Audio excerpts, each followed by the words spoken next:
Hola, good day. I guess we'll call this the one that almost didn't happen. And apparently, Ron has now lost all ability to tell online status, from what I can tell. But yeah. So what it do? Yeah, G-Day, dingo baby shrimp on a barbie, all that kind of stuff. Crack a VB, chuck your thongs on, take a trudge down to the local 7-Eleven, grab a meat pie, pack of Winnies, on your way, have a dig. And yeah, look, I know Ron has some issues seeing things correctly sometimes, so yeah, maybe you need to get your eyes checked, Ron. Yeah, it's all good. We've seen it. But yeah, same old down here, down under. What's been kicking with you? Not much. Just work. Sometimes I go to work, and then every now and then I go to work. Yeah, I mean that's pretty much about all there is left in this world. So you guys still having a weenie roast down there? Yeah, definitely. I got some images from some friends, and oh look, we're saying no audio. Is that correct, or is that fake newsing? I mean, I'm Well, pretty I'm see, pretty sure that's Swoop. So like if it was anybody else, I might take it seriously, but well, I did see First Amendment there saying it first, and Swoop backed it up. So, here we go. Here's the issue. It's been disconnect, reconnect, all that kind of stuff. No problems. Alrighty. So Swoop was fake news. All good. First Amendment just had to reconnect. Anyway, as I was saying, yeah, I had some other mates had to be evacuated from their premises. When they'll chuck a image in the chat there, that is a image taken by my mate, and what they were experiencing, what they were seeing. Then they had to leave. So that's lovely. We're still on fire. It's been months now. It's almost been a full quarter, hasn't it, that we've been on fire? And we're sort of like getting to the last bits of Australia that can be burned. Beyond that, I guess you can't just burn the earth, it's scorch the earth. So when the fire runs out of fuel, that's when it'll go out, I guess. Cope. I know you like to do the old school gaming thing, and like do the emulators, etc. I gotta say, if you can think back to the days of Super Mario Brothers 3, I feel like Australia has officially become level 8. What do you think? Oh yeah, definitely. It's pretty full on down here. Yeah, there's been a lot of shit going on. It's hard for a lot of people. I mean, we've discussed it like at the start of the show for the past quite a few weeks. So I don't think we really need to explain how difficult it is for some Australians that are battling this thing at the moment. It's really hard. So yeah, I agree. I concur that it's some hard shit. Yeah, I just kind of want to get a status update. Make sure people are still aware of what's going on, and hopefully eventually we'll start getting more positive news. Like we've had a random outburst of like plant growth, and like we're now drowning. But no, I Oh, mean, we've been through that already. We have been yeah, through that already. But, yeah, yeah. I've seen some images kicking around. I think Russell Crowe, the great old Rusty, out there, showing his property that was scorched close to the beginning of the fires here, and it was a few weeks after he showed another like same spot, same angle, same shot, same everything, and life had sprung back through the chaos, through the ashes, like a phoenix rising from the ashes, if you will. New life is springing forth. However, that doesn't you shouldn't take away from the whole fact of we know how many animals have been lost, quite a few, and how many people have been lost, properties, houses, businesses. It's still a tragedy, but life does find a way to continue, doesn't it? Yes, indeedy. So Cope, we have a very serious issue to discuss tonight. Nah, do we? Okay, so I know this is gonna come as a probably like a shock, and maybe it's gonna upset a few people, but the fact is we got our first complaint, Cope, like our first serious, Oh, yeah, we upset it somebody. had to happen. At some point, it had to happen, didn't it? I mean, you can't please everyone, right? Yeah, yeah. So I mean, I feel like the only responsible thing to do is just to air it out, address it, and apparently, what happened is What did I do? The subject matter that we found ourselves I guess you could say like embarking upon last week was Hmm. apparently too dark for at least one person's you know Okay. thinking majigger. Okay. So, should we have maybe put like a trigger warning on that or something? Like, what's the result here? Because the thing is, like, what we try and do is delve into the dark corners of people's minds and thoughts and thought processes and that kind of thing, and try and just we're not promoting anything in particular, but we're just saying these things happen. So how are we to approach these things? If there's something that went wrong here, how can we make it better next time? Yeah, and I mean, in general, I don't think anything's like quote unquote wrong, but yeah, I mean, what you just said there is maybe a good point. Like maybe when we're gonna get into something, you know, maybe like more on that scale of things, we should kind of, I mean, I feel like we did though, like we did like mention that this is what we're about to get into. So I mean, I I, Hmm. I don't really know like how much further you can go. Like do I need to like take a temp check if everyone's okay, and then like offer an alternative place to go if they're not. Hmm. I'm a Well, look, little. I'd agree with you there. Yeah, because the thing is, like, this sort of like evolved over a couple of weeks. Because I think it was the 2 weeks beforehand we sort of like danced around the subject a little bit, and there was like the story that I told, which I'm assuming it was the story that I told, which is like my own personal story, all right. And I had mentioned that I was struggling with whether I was going to share that or not. So, and of course, we're talking about the subject matter. So I do think it was kind of like, we did let people know over the 2 weeks leading up to it that we were getting to it. I wasn't actually sure whether I was going to share the story or not. Um, and, things revolving around that story.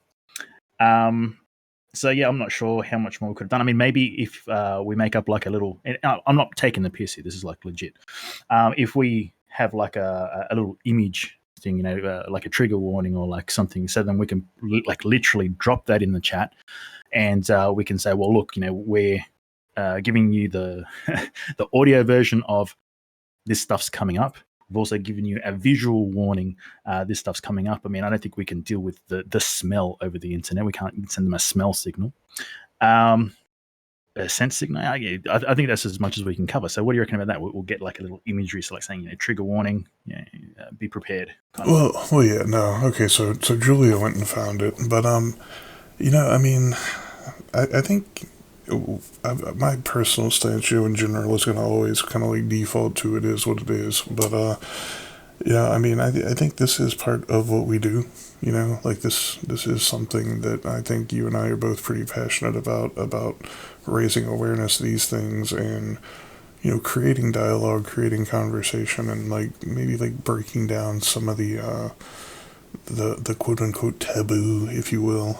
But yeah, I Mm-hmm. mean, like personally, and we've talked about this plenty of times in the past, but like personally, I think one of the biggest problems is the fact that it is exactly that, right? Like it's kind of like a taboo subject. People don't talk about it. They're afraid of what other people will think, and I'm like, we need to get away from that. But also, I think one of the main things we got into last week that was kind of like a different approach to it was like more like the emotional manipulation aspect and trying to like Mm-hmm. like weaponize these things as like your way to manipulate people and get what you want, etc. And I mean, Right. I think these are all very valid things, and I mean, I think if we're at episode 98 now, so we're almost into the triple digits, and yeah, I think that was my first like serious complaint, or if you want to call that serious or not, I don't know.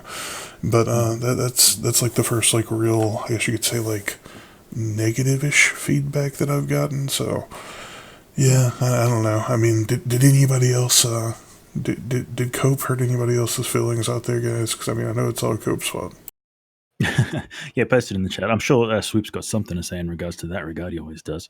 But yeah, look, just to add to that as well, I think that the fact of that we're covering these topics, as dark as some of them may be, the way that we interact with them. I mean, like I've got some stuff written down here which I wanted to express in regards to these things, which I'm pretty sure we did it on the day as well. But just to add to it, I'm pretty sure this is what we do with all of the dark matter that we interact with. Dark matter, Ron, dark matter. I've got something here that says, if we understand and incorporate our experiences to our own advantage, right, we can learn and grow and create a better future for ourselves, right? And I think that this is kind of like what we tend to do is when we deal with these things, even they're horrible experiences that people go through, whether it's something we've done ourselves, whether it's something we've been through, or no matter what it is, that when we talk about these things, there's an awareness that comes from it. So let's just say there's someone in the audience here tonight, today, this evening, whatever time it is for you, that listens to this and says, "Oh, wow, that's pretty full on. That does not seem like something I would like to experience." But they take away some key factors, some flags that can go up, and when they interact with someone, they see these things happening. They can save themselves a world of hurt just by knowing, just by hearing these stories, and the experiences, the breakdowns, the strip downs of what it is that these experiences are made of, and be able to see the signs for themselves and avoid some real hurt in their lives. Now, if people just go through blindly, not looking at anything else but their own experiences, and not willing to, just kind of like step into the shadow a little bit to find out enough about it to know how much, how terrible it can be and how to step away from these things, then, people are just going to keep having these experiences and not sort of like see it coming. And I think that's kind of like what we provide here is, not just talking about terrible shit, but also figuring out how to, educate people enough to be able to see it, to do something about it, and to not stand for it if it's something that they're going through right here and now. Yeah, no, and again, like I said, I definitely feel like the topics are valid. My personal opinion, obviously, I can't speak for everyone, would be that I feel like we at least approach these things with like, like a level of like seriousness and respect. I mean, like we do. I'm not gonna say we don't have like any like funny like jokey moments at all or anything like that, but I mean, I feel like especially when we get into these topics, it's very much serious. Like we are first and foremost trying to educate and spread awareness. I think that's the most important takeaway.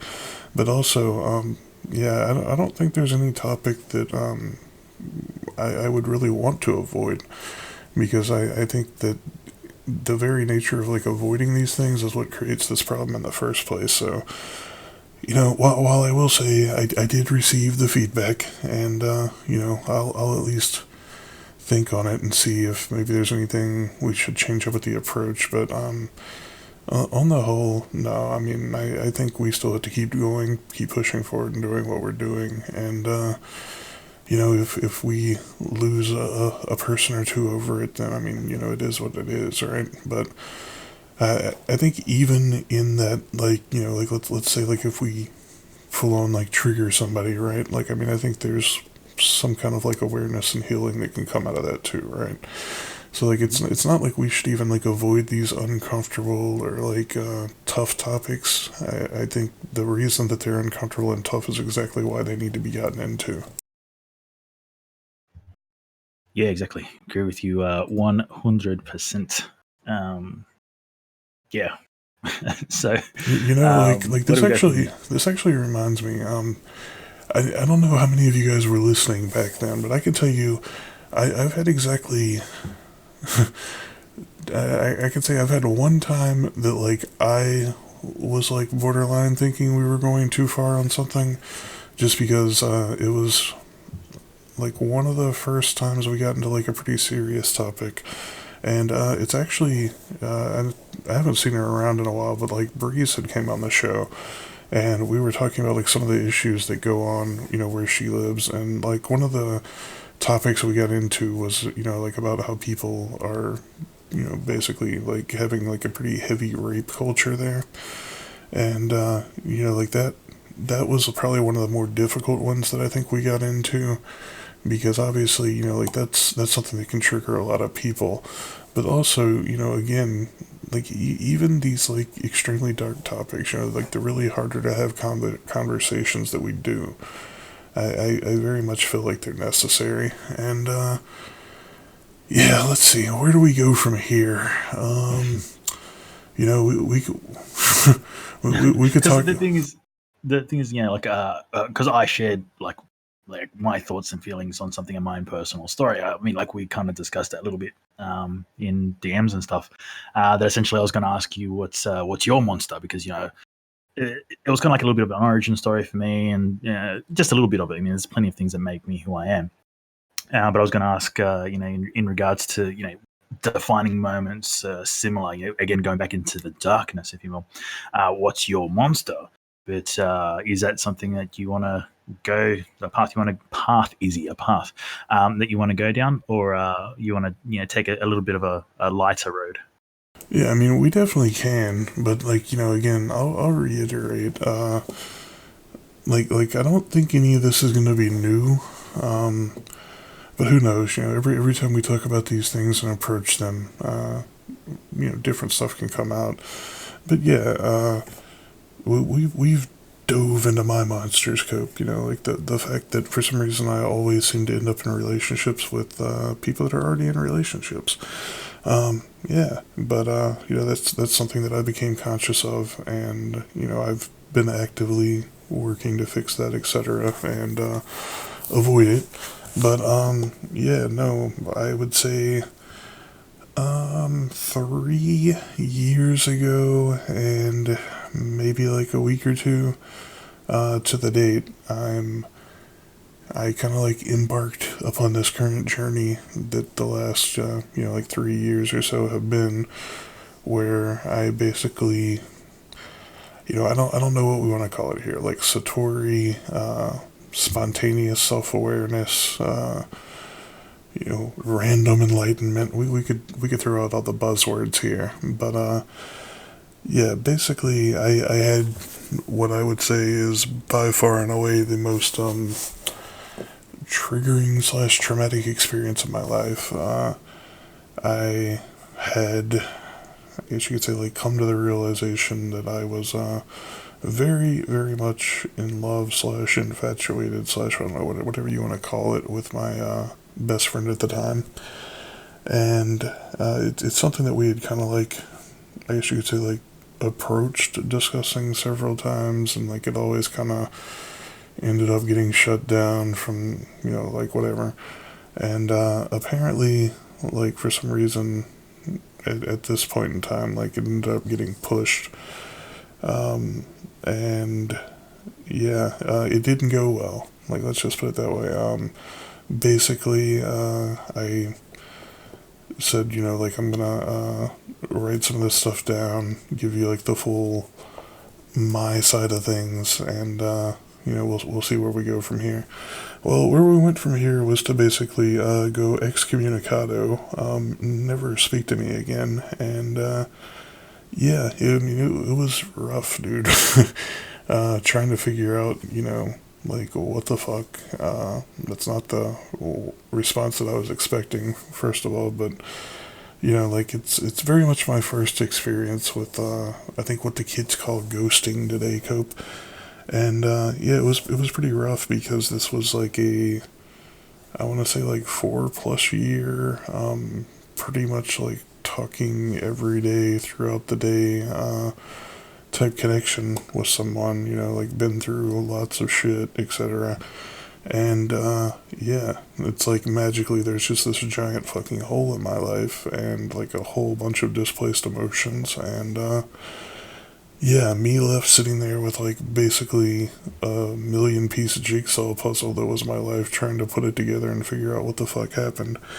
But yeah, I mean, obviously, a lot of what I could only really call positive things came out of it. I started having to examine, my life, my approach to things, how I represent myself to people, etc., etc.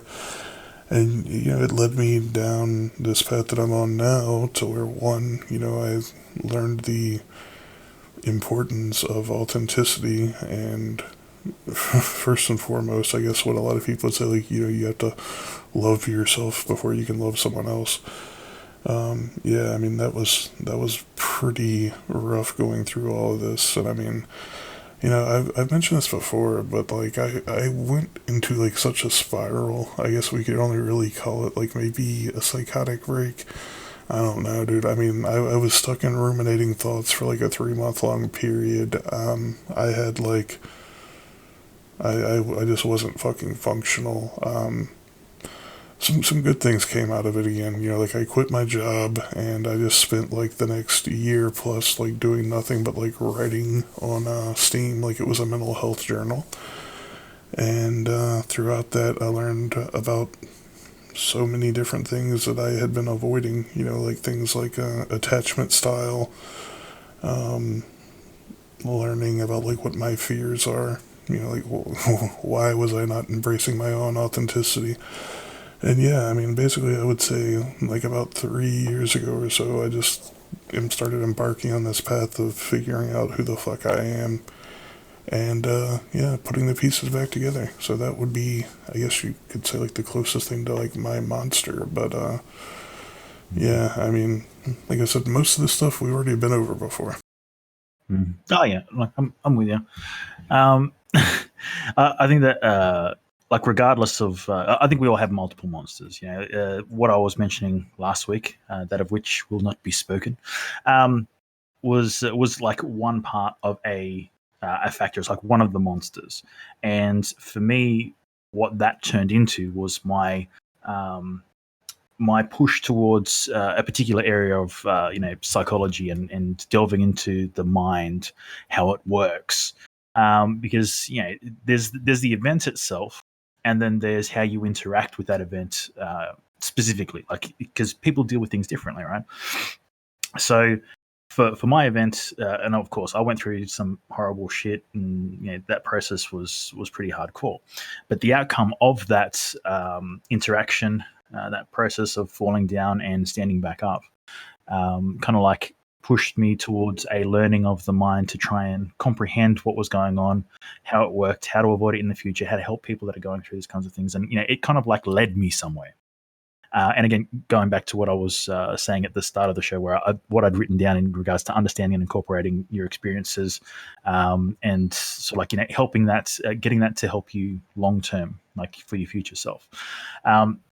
So I guess like one of the things that I wanted to ask about was kind of like diving into that negative self talk, like the self talk that happens, because in your everyday life, you're cruising around, and you sort of like they have that voice in your head that kind of tells you what's going on. Like I've got to get up now, I've got to go brush my teeth. I feel like having something to eat. There's all this kind of stuff going on. But during these times of high stress and going through these kinds of experiences, that voice starts turning on you, for the lack of better wording. And I think it's something that a lot of us have dealt with. I know that some people in the audience have gone through some stuff. We've talked about the things that we've gone through, and when you're going through that, it can feel like you just think like, "Fuck, I'm crazy! Like I am out of my goddamn mind," and I'm alone, kind of thing. And I think that that's kind of like why I'm sort of like leaning on this part of that experience, as well as trying to sort of like. Um, Ask questions in regards to like that self talk, like what were you saying to yourself, what did you sort of like say to yourself to pick yourself up? Because to start off with, you're putting yourself down, you're like, oh shit, I'm so crap, I'm unlovable, no one cares about me, all these kinds of things, and you end up in that pit of misery. And realistically, the only person that does get you out of that, I mean, like you can go see psychologists and counselors and all those kinds of things, but it ends up being you dealing with you when it comes to pulling yourself out of that hole. So going back to the question, what was the self talk like, and what? So let us know sort of like what you were sort of like saying to yourself to make yourself get into that dark place, and then the kinds of things that got you out of that. Like what was that like? Well, I can tell you, like going back, my my self talk has always, at least up until this experience, been overwhelmingly negative. But not only that, I mean, I could say it's important to remember at this point in time, like I didn't really even have a firm concept of ego. I was not aware of. I guess you could say like I very much associated the voice in my head as being me, you know.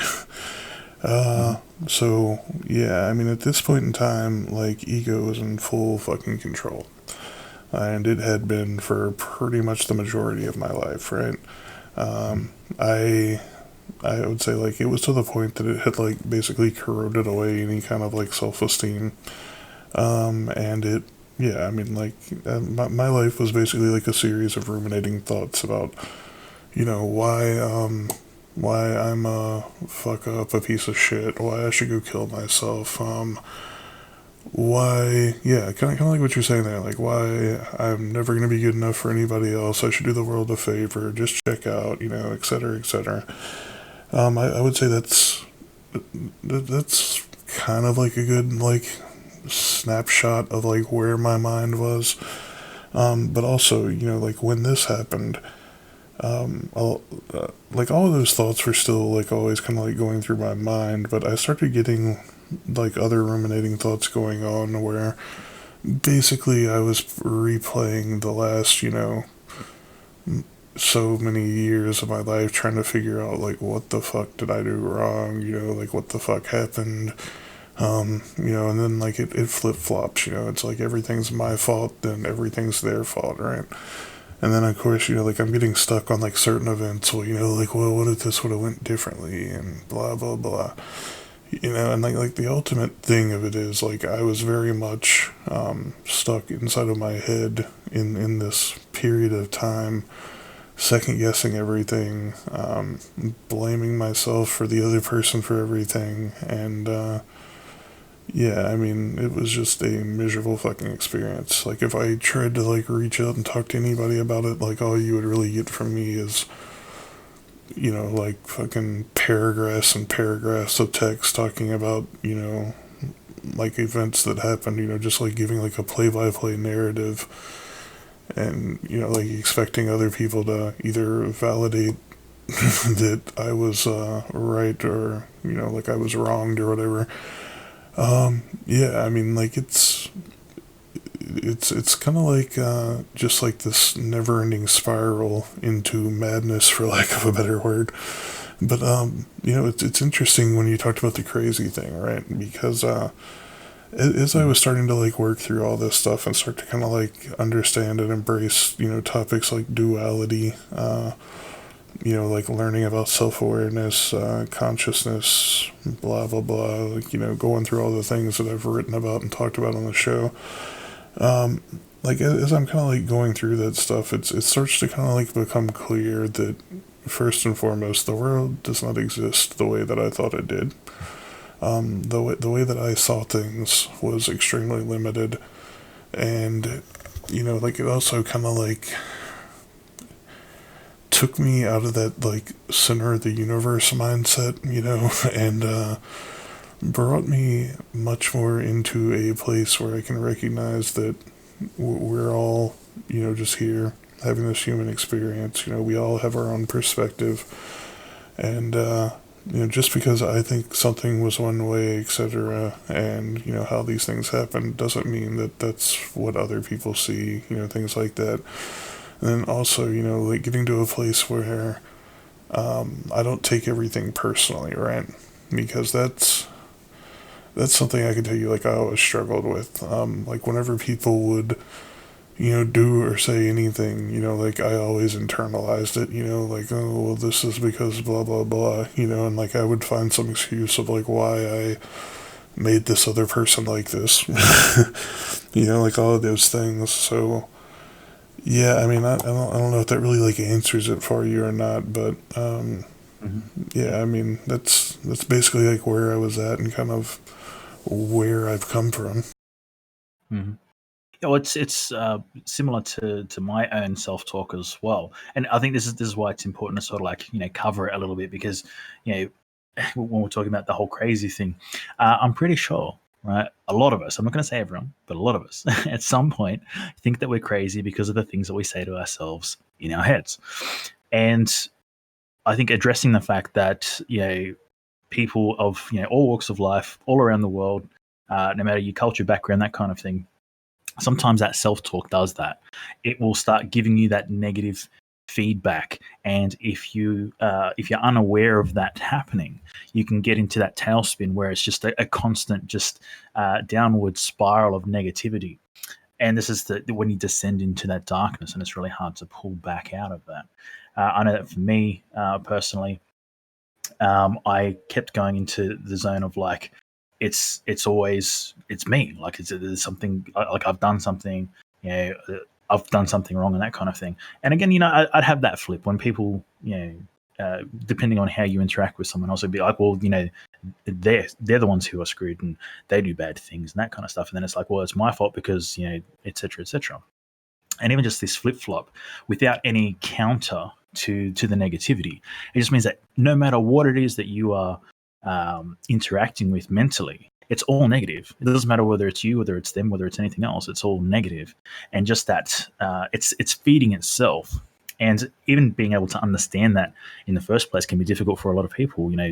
There's this gap, the stigma, I guess you could say, with the whole mental illness and that kind of thing, where when this starts getting to a point where it's dangerous, let's just put it in air quotes, it's dangerous level of negative self-talk, people start going like, oh, I think I'm going crazy. That's just crazy. And if I tell anyone, they're going to commit me. I'm going to be put into, some kind of asylum. There's going to be a straitjacket and all this kind of stuff. And it very quickly, sort of like the imagination runs wild when you talk to yourself, right? So I think it's a good place to start, saying that we all have negative thoughts and we all have negative self-talk, and that's okay, right? The trick, if you will, is don't stay there, right? Which is kind of like the next point that I'm getting to, which is how do we counter this negative self-talk? Because what we're talking about is like correcting the misconceptions that we have of ourselves, our interactions with others, our scenarios that we're in, whether we see ourselves as heroes or villains or anything else. We exaggerate these things. So how do you feel that you counter? Because obviously you're in a much better place than what you were when you were talking about just a moment ago, right? So what was that moment that sort of like started? And again, I don't expect you to go like, it was on this date at this time and blah blah blah blah. But like, I think with a lot of the things that we work through, is like there's no real like heavy duty, clean cut defining moment, but it's just something that starts happening, and then when it starts working, you're just like, oh yeah, look, I'm doing this, and it's different. It's getting me results. It's working. What was that moment for you, Clay? Well, so first and foremost, I should probably start what I'm about to say with if anybody out there like finds themselves in one of these places, right, like this recurring negative self-talk, basically like just you feel like you're in that downward spiral, etc. I want to first and foremost say I highly recommend you start listening to either like some Alan Watts lectures, or like Terrence McKenna's good, Ram Dass, like these are people that I feel like on the whole they were doing this, like what I'm talking about and stuff like right now, for a lot longer, and they have some very great insight to help you move past these things. And I can tell you, like I think like that the big fucking moment or whatever, where like everything kind of like started to make sense to me, right? Because like I was progressing at this point, I was kind of like working to put the pieces back together and everything. But I remember I was listening to a Watts lecture, and in the lecture, I can remember pretty much verbatim what he said. He was like going through like the long, discussion and everything, and he gets to this point where he says, "You're not the voice inside your head. You're the one listening to it." And like there are others that have said it. I think Eckhart Tolle says something similar. But yeah, basically like it's like the way he worded it, where he was like, "You are not the voice inside your head. You are the one listening to it." And like it kind of like triggered that, like, oh shit. Because like I started thinking, and like all of a sudden like my ego goes into overdrive, and it's like, what does he mean you're not the voice inside your head, blah blah blah. But like it was too late, right? It's like the seed had been planted, and like I could literally just feel it like unfolding. And yeah, it definitely like brought me into a higher level of self-awareness just hearing that. And then I can't really put it into time frame. I don't know how long, but I mean, I was meditating on that for a while. Like, that was my new ruminating thought. Every time I would start really getting into like that negative self-talk, I would remind myself, you're not the voice inside your head. You're the one listening to it. And then from there, I got to the point where like it's perfectly acceptable to just tell your ego to shut the fuck up and fuck off every now and then. Because I mean, like, if you really think about it, like, you hear that negative self-talk, like telling you you're a piece of shit, you fuck everything up, you're like the biggest fucking failure ever, you don't deserve to live, blah blah blah. Like, when all this shit's going through your head, if you're just like letting it feed into you, and you're like letting it put that fucking energy into your life and convince you that this is the way it is, right? Like, I think it's perfectly acceptable to return the favor and just tell it to fuck off every now and then. And over time, like, I mean, it literally took me, like, whenever I would have one of these negative thoughts to, like, literally just say the opposite right back.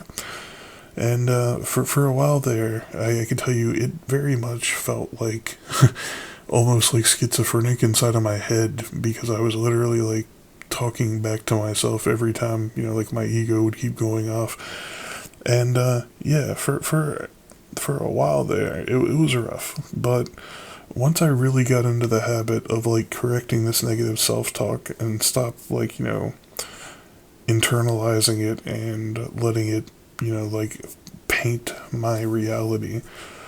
Well, once I started, like, I guess you could say, like, questioning it, kind of like challenging the thoughts that were going through my mind, it really let me get into a place of managing my own self-talk. Like, instead of just like letting these things run through like on autopilot as like a fucking like backdrop narrative that's always telling me why I'm such a fuck up, I would actively engage in it instead of like just letting it beat me down. I would start telling it why it's wrong. And, eventually, man, I'm not going to say, like, I never have, like, a negative, like, thought about myself or anything like that, but on the whole, it's much more under control, and I can tell you, like, I don't take it as seriously anymore, and I think that's one of the biggest things, right? I feel like whenever we take ourselves too seriously, like, even life, like, whenever we take it too seriously, in my experience, it sucks. It's no fun. It's just a fucking miserable experience. Like, again, it is what it is. And if, like, let's say life's not fucking perfect, magical rainbows and butterfly farts and, everything right now, well, that's okay. We can, keep progressing and going where it's at. But also, like, so much of this is about, like, learning how to let go of that desire to control everything and, like, make the universe bend to your will. Like, just go with the fucking flow. Try not to be a fucking dick to yourself. And, just have, like, some kind of faith in something. The universe, fucking love, whatever the fuck it is, you can find some kind of faith in, and just have that faith that whatever's going to happen is going to happen. It's going to work itself out. It's not up to you to control the world. And yeah, don't take life too seriously. That's kind of like what I came up with anyway. Mm-hmm. Well, something that you mentioned there, kind of like brought up some thoughts in regards to the whole Freudian concept of the ego and the superego, because we are talking about the self-talk and all that kind of thing. And when we delve into this Freudian concept, what we're experiencing here is like, because the way that we see the ego and the superego is like it's like the devil side of things. It's kind of like the stuff that's telling you to do the bad things, steal that thing, do that thing that you shouldn't be doing. And you've got the ego, which is like the self. It's like who you are, listening to this devil speak to you on one shoulder. And on the other shoulder, you've got the superego, or the angel, if you will. That's saying like, no, you shouldn't do that. You hold yourself to a much higher standard. And the issue is between the devil and the angel, the standards are so polarized that it's impossible to sort of like sit on either end. And you, as the person in the middle, being the ego, are the one who's having to mediate and negotiate between these two extremes. And I think this is the same thing that we're experiencing here with the self-talk, is because, again, we've both said that we have these polarizing thoughts. It's like one moment it's like, yeah, screw everyone else, it's all their problem and all that kind of stuff. And then it's like, oh, well, the thing is, like, ourselves, what are we doing here? And like, it's my fault. And it's kind of like that balance in between. So being the person caught in the middle of that can be, pretty chaotic. And when one side takes over compared to the other side, this is the kind of like issues that we deal with the self-talk, right? And this is what we're trying to tackle here. Now, when it comes to the way of sort of like working through that and attaining sort of like a better balance through that, there's multiple ways you can do it. Like you were saying, listening to Watts and a number of different sort of like people that have interesting, intelligent things to say in regards to the matters is one way of doing so. However, for some people it's going to be difficult. For like a teenager that's like, they're like, who are these old people talking about stuff? Like, there's some cool stuff, some cool kid stuff I've got to deal with, and I don't want to listen to old people. And that can be where we have the conflict of how do people find what they need to get them through the situations. And this is why I lent on a little while back, is that ultimately it is us that finds our way through, no matter what it is that we find to get us through these things, whether it's listening to motivational speakers, whether it's adhering to a strict plan. Like, that can be very helpful for particular people. I find mostly people that have strict backgrounds or military-based backgrounds, that kind of thing. If you fall into this pit, if you start doing particular things, okay, I have to do this, and like very structured means of getting through things, the repetitiveness of the structure can get you through things. But it can be difficult to even try and attempt to find a way through, to find an answer. And this is why I think it's good to talk about it, because whether it's the examples that we give ourselves, like we're talking about different means of getting through it, or maybe someone in the audience will put something in the chat and say like, yeah, look, I had this and I did this, blah, blah, etc. It's not so much a point of saying that there is one way to get through it, but it's a means of discussing these things. So then enough options are put on the table so people can experiment and try different things, because there is no one solution. But I think what we're trying to get to is a point of balance. And this is, again, why I love to sit on the fence, right? Because this is what I found worked for me, is that during the negative self-talk and that kind of thing, I found that challenging the thoughts, but not in a sense of domination, right? It was more of a sense of going like, okay, look, you're saying that you're crap or like whatever it is, and no one's perfect. You've done some terrible shit. You've treated people like crap before. Like, you've been treated like crap. People treated you like crap. You've stolen some stuff before. You've had stuff stolen from you. Those kinds of things. And balancing the whole thing out and going, okay, well, yeah, these are experiences that I've had, the thoughts that I've had about those experiences, but I'm not these experiences. I'm not these thoughts. And finding the balance, going, well, yeah, look, I've done these things, but I've also done those things. I've experienced these things. I've experienced those things.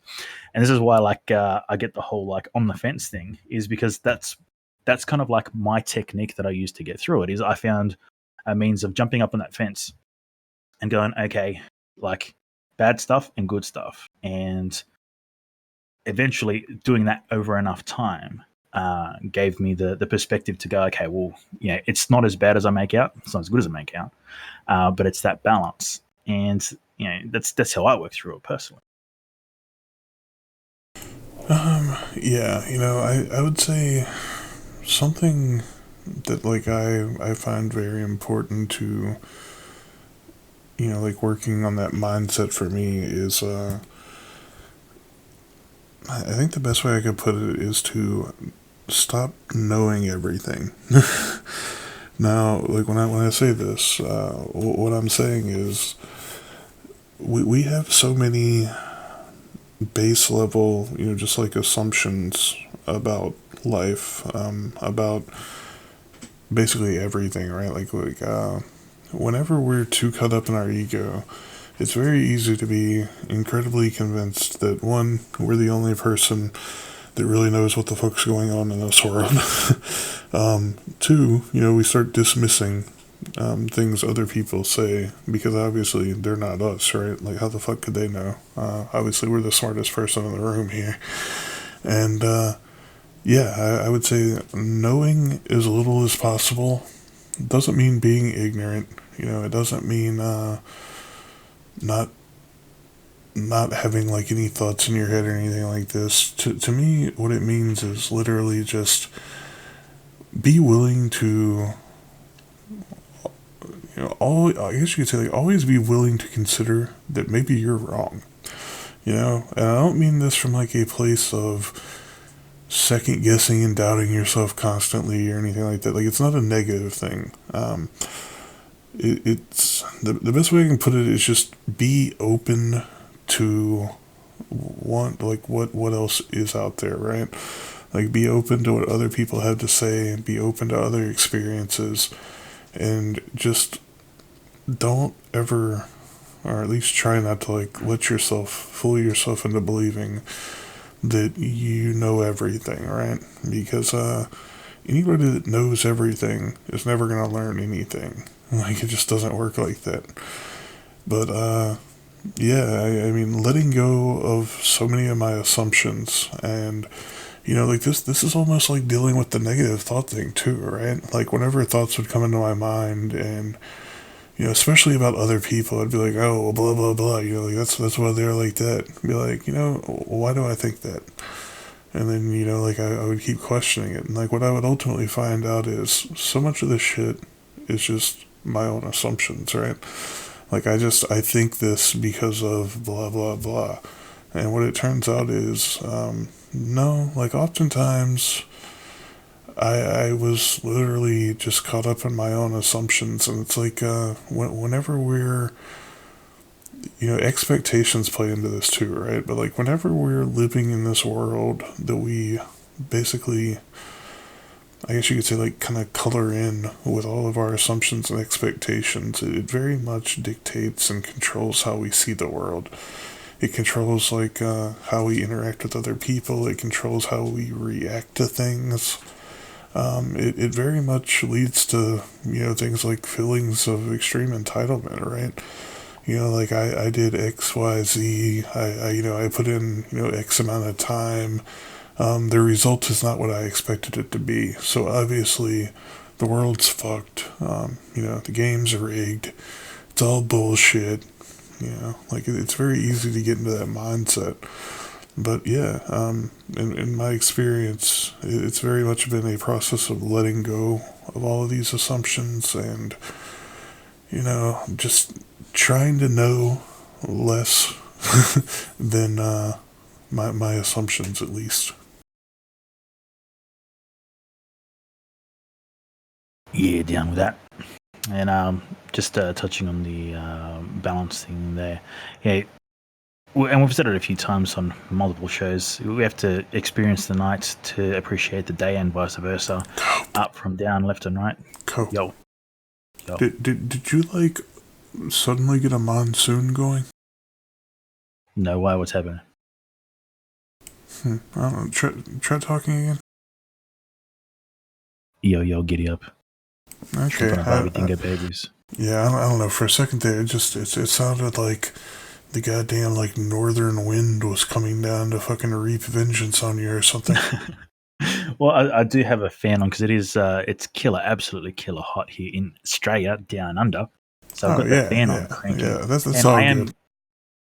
I am a little bit animated, so I'm moving around, and maybe my physical body position moved in such a way that the air was directly hitting the mic, and I apologize for that deeply. It's all good. I was making sure that, like, you weren't about to get reaped by, like the fuck. Now I'm drawing a blank. I can't remember. I was about to make like a Witcher reference.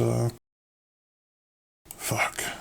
Whatever. The fucking ancient damn, like, ice elf, fucking the Wild Hunt. Yeah, I was making sure the Wild Hunt wasn't coming for you, but it's nowhere near as fun when I forget what they're called.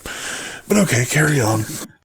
Cool. So I was saying, we've mentioned multiple times on the show in the past, we have to experience the night to appreciate the day, and vice versa, up, down, left, right, all of these, in some ways, polarities that we think, but, there's always the gray area in between. There's a twilight between day and night. But we need to experience both to have an appreciation for one or the other, or even both of them. So when we go through these downtimes, I guess what I'm getting at here is that it's normal. It's okay. There's nothing wrong with that.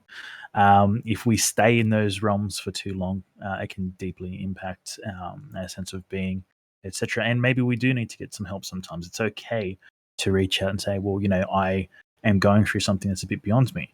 And there's no kind of like mark on the wall, it must be this high to ride kind of thing for whatever your issue is. I mean, there may be people out there that can deal with, family members passing away and that kind of thing, no problems.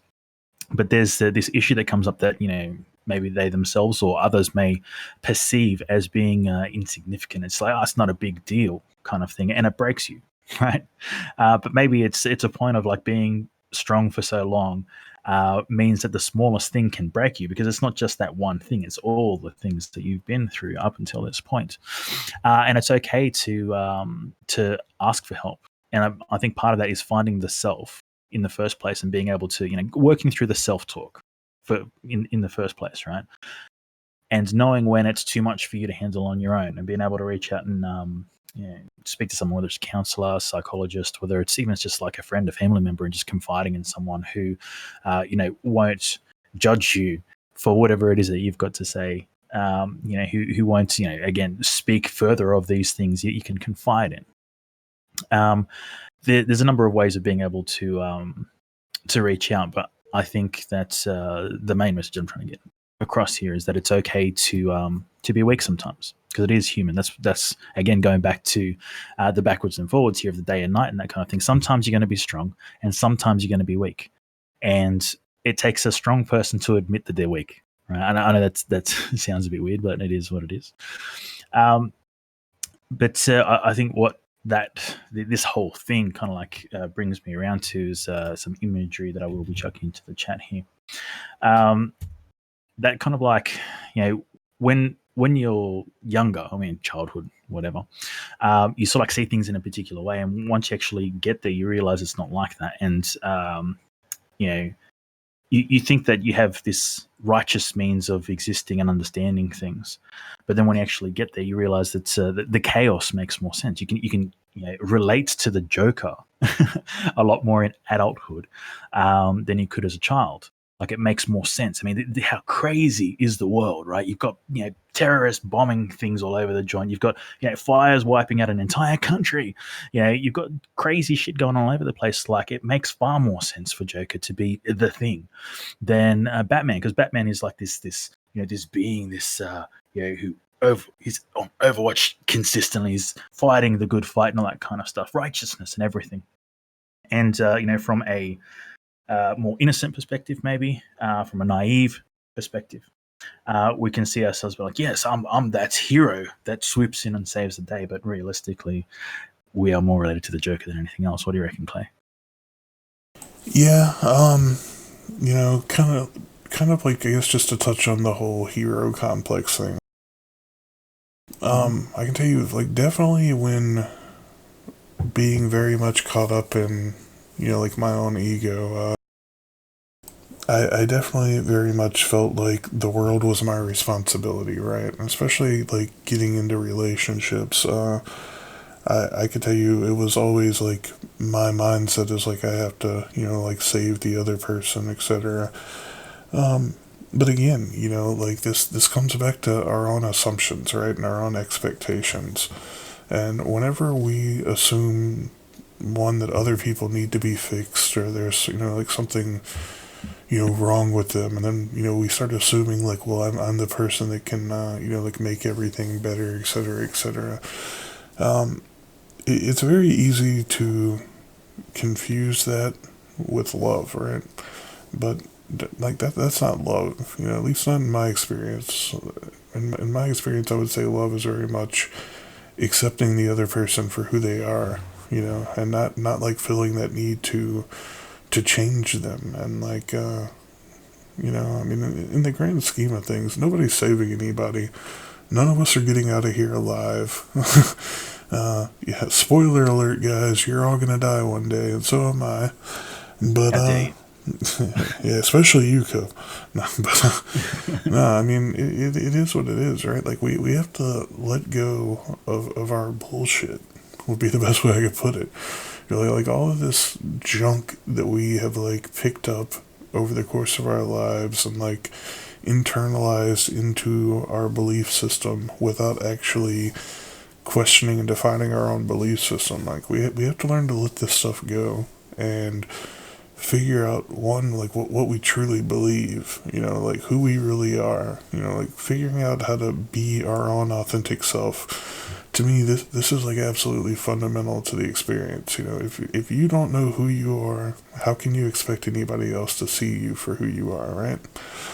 But yeah, man, like once we can like figure this out, we can like find some kind of like faith in life, the universe, or anything to just embrace ourselves for who we are. Like our great positive aspects, our flaws, everything. When we can get to that point that we're just we're okay with it. Sure, there's things I might want to change, etc. But I'm not gonna beat myself up over it. I'm not gonna be telling myself I should go fucking kill myself every day because I'm not like perfect in my mind, right? But yeah, man. And then like also reflecting that onto other people, man. Like just accepting people for who they are, right? Like even Swoop, like imagine Swoop, right? Like just imagine loving Swoop for exactly who the fuck he is and not feeling any need to change him. Like to me, this is what it's about. It's just like finding that place where I'm okay with myself, I'm okay with other people. The world's far from fucking perfect. There's plenty of fucking misery out there. There's lots of bullshit. There's stuff I absolutely can't stand. But you know what? In the grand fucking scheme of things, I have at least enough faith in the universe that this, ride has been going on for a long time before I got here. I feel like it'll most likely be going on for a long time after I leave. And you know what? In the grand scheme of things, it just is what it is, and it's going to work out however it works out. And the only thing I can really do while I'm here is be myself and enjoy the experience. Yeah, for sure, man. Look, I think that we don't really realize how much we hurt ourselves by trying to change other people. And when we're trying to like make other people um, understand things and that kind of thing, it's like we are creating our own conflict, we're creating our own drama. When, like, just like you said, if we accepted people for who they are, it would be a lot easier. And I think it's one of those points of realization where you know the many examples that we give in the past, whether it's friends, family, partners, or anything else that we interact with, when we actually have that realization that they are who they are, and we're not going to have an impact on that. Like they change who they are, we don't change who they are. They change who they are. So even if they're asking you for assistance, even if they're trying to get you to help them change something, it's generally because they're too lazy to change themselves, right? And here you are trying to help them change and being hated every step of the way for doing so. If we can recognize the fact that we're responsible for ourselves and not others, and if we can accept others for who they are, we can save ourselves a lot of heartache, a lot of pain, a lot of agony from trying to do these things. Just accept people for who they are, and if they are the type of person that you want to be around, then great. Just like do it. And they're on the same level. They're down with who you are. No problems, right? But if you've got a partner, a family member who interacts with you in a particular way, they don't treat you the right way, that kind of thing. There's a certain amount of effort you can put into it and say, look, I don't like that, and you shouldn't be doing this, and that kind of thing. But if they continuously show you that that is their colors, then what are you doing? Why continue to interact with this person? You're not Thank going you, to change. sir. May I not have another? Yeah, exactly, right. But the thing is, like, sometimes I think that we just don't know when to quit, and maybe it's a sunk cost fallacy. Maybe it's a whole bunch of different things that like play a big part in that. But we just don't take the we don't see the signs. We don't cash in. We don't ask for the bill, right? We just continue sitting there and putting ourselves through it. Yeah, and again, I want to circle back to this because, like, whenever I say, like accepting yourself, right? Like accepting yourself for who you are, embracing your own authenticity. It's not all fucking perfect, right? Like it's not all rainbows and butterflies. It doesn't mean that, it's not like this. At least in my experience, it's not like this like magical experience that everything just falls into place and life becomes perfect. But it's seeing life for what it is, right? Like it's understanding that it's got its challenges. It's not perfect. It's it's gonna have its ups and downs, but it's okay. Like it, I could say like the thing I think that really helped me with this is understanding, or at least like really wrapping my head around the concept of duality. Like the good, bad, black, white, life, death, etc. Like understanding that all of these things have an equal implied thing that goes with them, right? And like sure, like there are like terrible fucking things out there that like I don't wish to happen to anybody. I would prefer they didn't exist. And I will probably until I'm dead actively like speak out against things that I strongly disagree with. Like things like actively imposing your autonomy on other people, violently or otherwise. It is what it is, right? But like, I can accept that it's part of who I am, right? That like I don't like these things, and that I do feel the need to like speak out against them, etc. Right? But I can also accept like in the grand scheme of things, right? Like it's not for me to pick and choose or dictate, what is supposed to happen in the universe, right? Like I don't have control over everything, right? So just because bad stuff happens out there, who am I to say that like good things can't come out of it, right? Because just like we started off earlier talking about, my most traumatic experience has also been technically, I guess you could say, like the spark that caused like my most positive, like magical transformation type experience, right?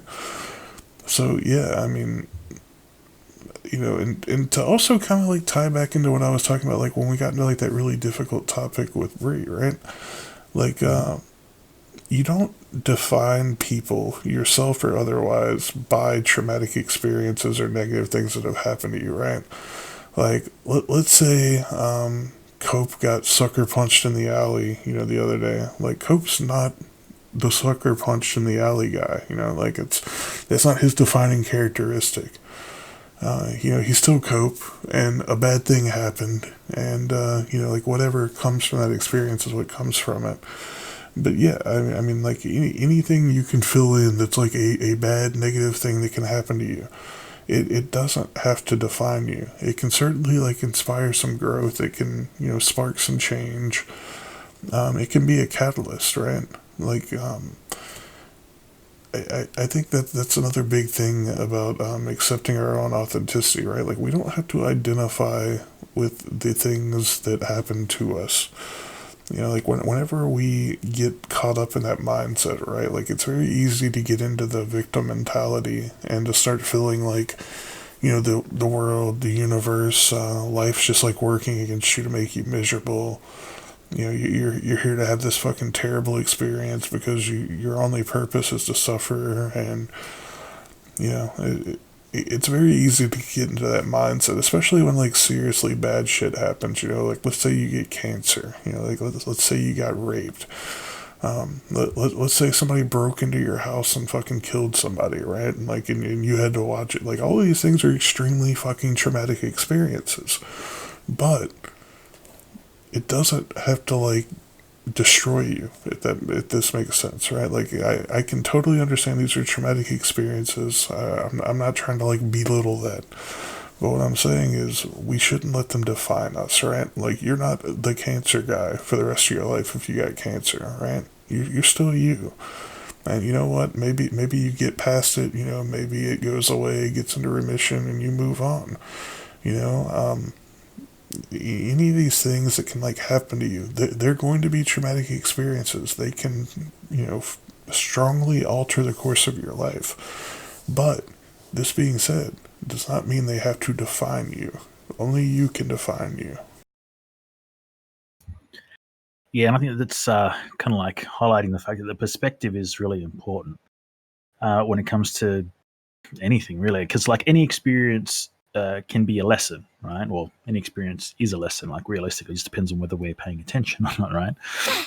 But what we can find is that a lot of the times we end up dwelling on the experience itself, right? Like like you were saying, you go through a traumatic experience of losing someone in your life or like whatever it is, and we focus on the event itself and not what we can take from it, because obviously that experience has come and gone.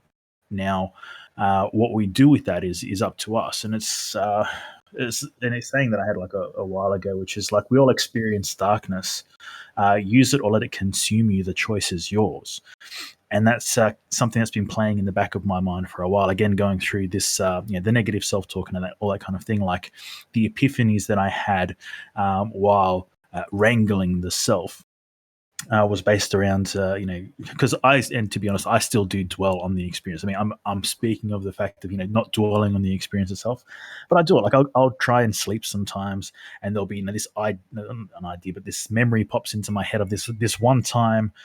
Something happened and I felt embarrassed, or I felt hurt, or like whatever it is. But it's me reliving that experience and re-traumatizing myself by putting myself through it again.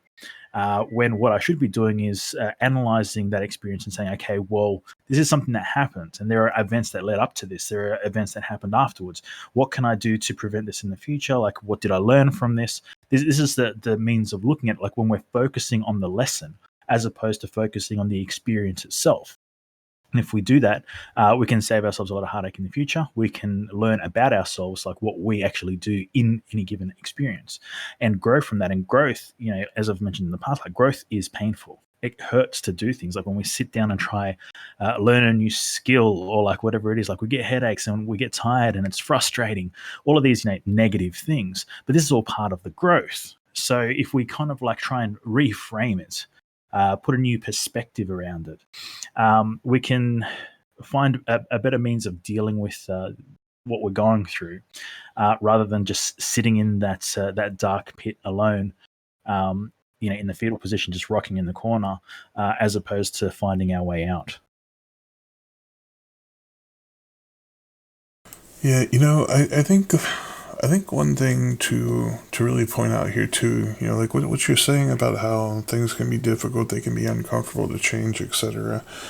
I think it's also worth noting that it can be equally painful and devastating to misrepresent ourselves, right? To try to pretend we're something we're not, to try to convince other people that we're something we're not, like whether this is like in relationships where we're trying to be what we think the other person wants, and maybe they're trying to be what they think we want, right? And we're both trying to be ideas of what we think the other person's ideas are, instead of just being ourselves. It's I know you've gotten to this one before with, like, in the past you were with somebody that probably wanted to be like in open relationships, right? And like that wasn't for you, but like it basically led them to at least pretending or whatever, to try to like make you think that they were doing the thing that you wanted them to do, etc. And then it kind of like puts you into a position to maybe like compromise and like overlook and like forgive some things that like you're not really okay with. And Dude, our sound's cutting apparently. well, fuck, okay, I guess can you hear me? Yeah, I'm getting you clean out. You were choppy a little bit before, Yeah, but it no, seems like everyone's it's getting it a lot worse. yeah, we're going to the room. Apparently it's OBS. All right, we'll jump in the room.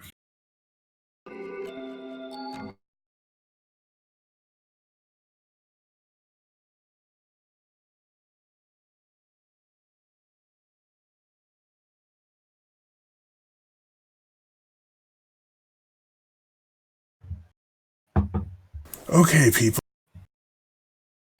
So yeah, apparently OBS is just being a shit tonight or whatever. I don't know, but like we can still hear each other in Discord. So I don't know what the problem is, but shamalama ding dong.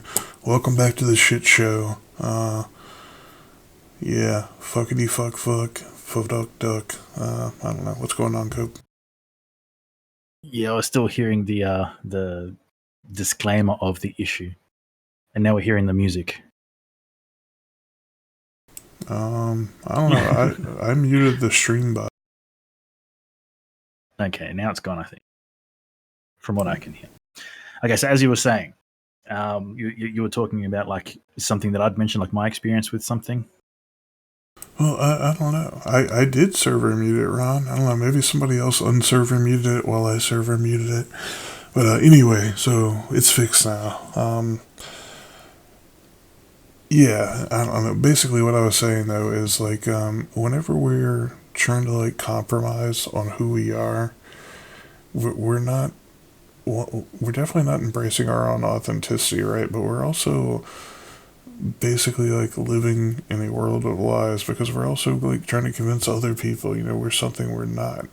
And instead of just being okay with who we are, embracing our own authenticity, we're constantly trying to misrepresent ourselves into being something that we conceptualize or think is better than who we are, right?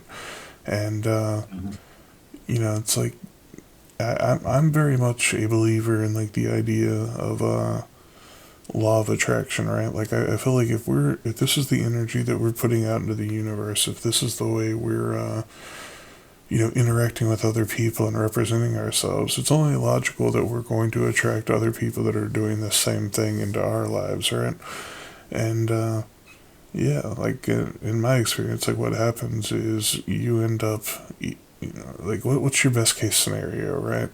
Like let's say you're looking for a relationship, but you're constantly misrepresenting who you are, etc. And let's say you even get into that relationship. What's the best case scenario there, right? Like you're lying about who you are and being uncomfortable for the rest of your life to try to like maintain a relationship that's basically built on lies. Yeah, I mean, not to mention the fact that you're obviously most likely going to be attracting somebody that's doing the same thing or something similar. And yeah, I mean, it's not authentic, and it's kind of doomed to failure in my opinion. And it's like if it doesn't fail, then that may even be worse, right? Because you're living in that like world of just compounding lies and misrepresentation and trying to convince yourself you're happy, right? Mm-hmm.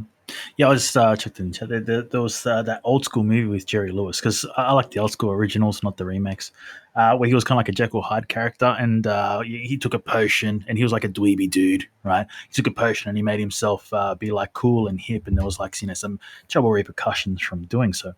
But I think that this concept, this film, is based around not really a potion that someone draws, or like a real scientist that took a potion, all those kinds of things. But it's more like the conflict that someone has when they misrepresent themselves as being someone who's like an idealized version of someone to try and impress somebody else. It ends up biting you in the ass because of all of the inconsistencies, the lies that you're telling, all that kind of stuff. It all comes full circle when you're caught out, right? Because you can't keep it up forever. You can't keep this whole fake it till you make it sort of concept perspective. You can't keep it up because eventually, like the real you shines through, and when it does, that's when everything goes to hell, right? And whether it's a couple of weeks later, or for some individuals, it's years later. If we talk about like in relationship statuses and that kind of thing, where the abusive side comes out, or the toxic side comes out, or the things that, like, I said that I really liked the opera and stuff, and I'm so versed in the opera, and then they take you to the opera and you don't know anything about anything, you just put on the spot, and next thing you know, you've been outed. Right. The thing is, and of course, a lot of people get upset because of that situation playing out. But the thing is, you put yourself in that situation by putting on the facade, by playing the charades, if you will, and going along with this whole thing. When realistically, if you just had been honest with yourself and others in the first place, you wouldn't have gone through it. You wouldn't have stressed yourself out, and you wouldn't be caught out and embarrassed in that situation. Yeah, and I feel like when we're doing this, right, like there's a lot of getting back into the assumptions and expectations, right?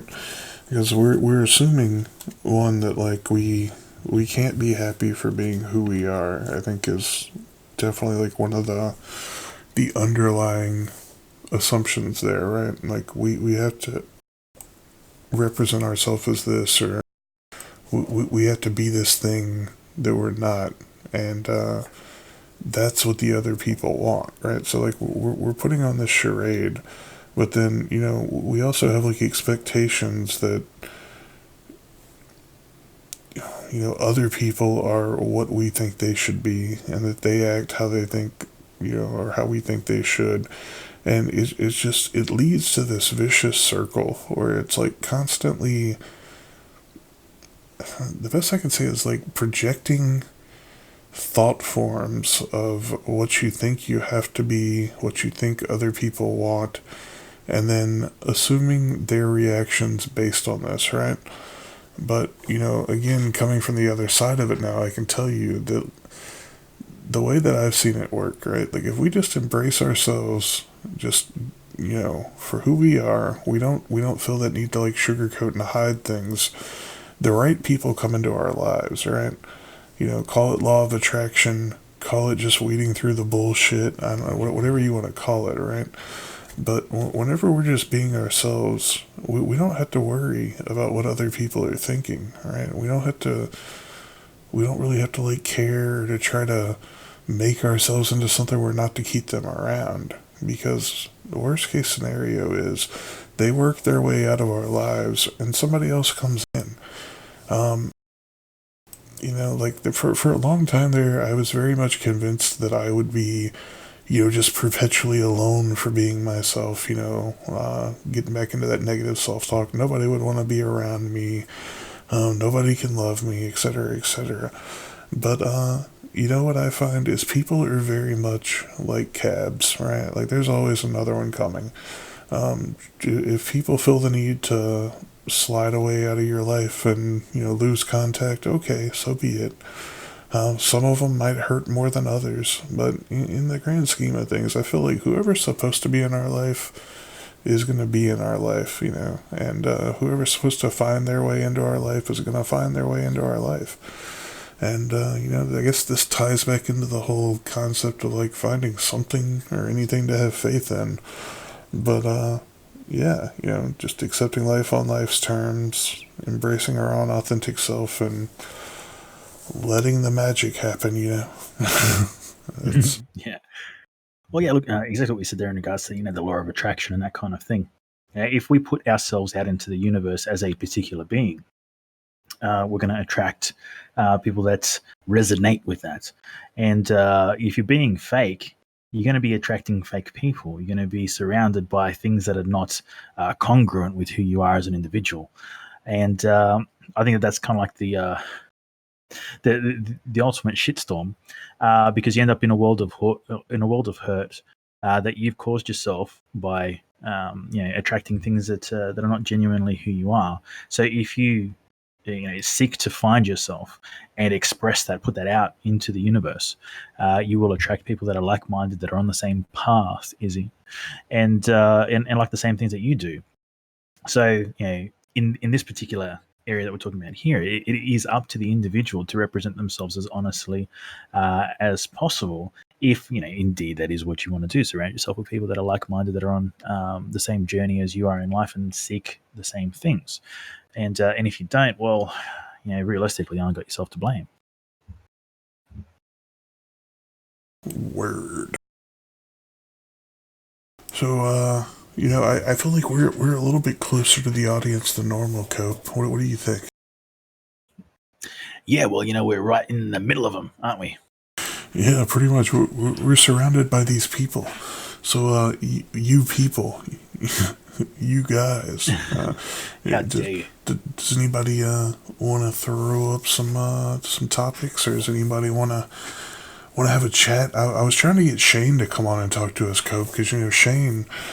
I don't think Shane's ever came and talked to us, Cope, but Shane was making excuses about his microphone doesn't work, and then I had other people telling me Shane just got a brand new microphone, and I'm not sure what to believe, man. But I know Shane owes me some hugs, and he hasn't delivered them.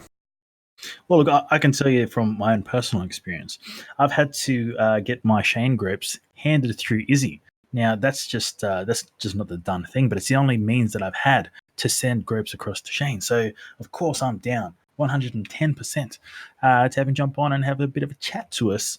Maybe I can get some grapes and while he's on the air. Yeah, I feel like he's gonna resist. I feel like he's resisting right now, Cope.